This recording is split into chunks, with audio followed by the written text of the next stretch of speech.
La collecte, c'est la vie. C'est tout en un pour moi. 1. Le plaisir d'une nouvelle acquisition. 2. Le côté écologique du recyclé. Occasion, c'est bien. Et troisièmement, le côté doudouesque de pouvoir serrer contre son petit cœur un objet qu'on a tant convoité jadis. Les défis fantastiques ne sont pas les plus difficiles à collectionner. Surtout les premiers. Mais c'est loin d'être la seule série disponible chez Gallimard. Ma préférée, c'est Sorcellerie, en 4 tomes, où l'histoire évolue d'un livre à l'autre, et où on peut commencer ailleurs qu'au sempiternel numéro 1, quand on a fait l'acquisition d'une information astucieusement cachée dans un tome précédent, nous permettant de savoir qu'il y avait une porte dérobée, page 37. Très bonne série, je vous conseille.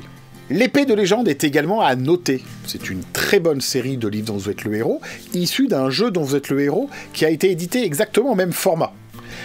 Cette collection permet de jouer à 4 personnes, ou de jouer 4 personnages. Ou moins, bien sûr. Destin est tout particulièrement sympa. Le pirate des 7 mers m'a coupé le souffle. Ici, aucun jet de dés. On subit directement les conséquences de ses actions. Pas de hasard. Franchement, si vous ajoutez à ça la qualité de la narration qui est exceptionnelle, si vous en trouvez un, foncez. C'est là que le bas blesse. J'ai commencé ma collection en 2006.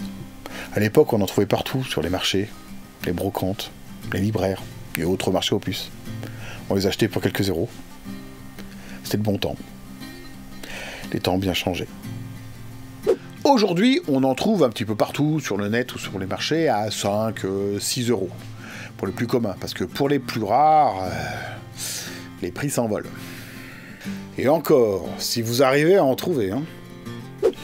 Cherchez le chasseur de mages, défi fantastique numéro 56, première édition. Et quand vous l'aurez trouvé sur internet, prenez 2 Xanax. Heureusement, j'ai commencé ma collection très très tôt, vers 2000. Et j'ai pu revendre tous mes doubles pour pouvoir m'acheter les plus rares, qui étaient à ce moment-là juste chers. Pas horriblement chers. Alors, au final, ça m'a coûté pas un rond. Sauf si, bien sûr, on compte le temps de recherche, de tri, de sélection, le moment pour les revendre, et puis l'usure des pompes, hein, d'avoir traîné mes guêtres un peu partout sur les marchés. Enfin, quand on aime, on ne compte pas. Aujourd'hui, de nombreux groupes Facebook vous permettent d'assouvir votre passion pour les livres dont vous êtes le héros. Mais si ce qui vous intéresse c'est plutôt l'expérience de jeu, moi je vous conseille de vous rabattre sur les éditions les plus récentes. L'aventure continue. Plusieurs choix s'offrent à vous. Soit vous souhaitez aller explorer quelques collections célèbres de livres dont vous êtes le héros, dans ce cas allez en 33. Soit vous êtes tombé sous le charme de ma douce voix quand je vous parle de livres-jeux que je préfère, et cette douce mélopée vous guide vers le 16. Ou alors, vous me faites confiance aveuglément pour vous guider vers mes livres dont vous êtes le héros préféré, et allez également en 16.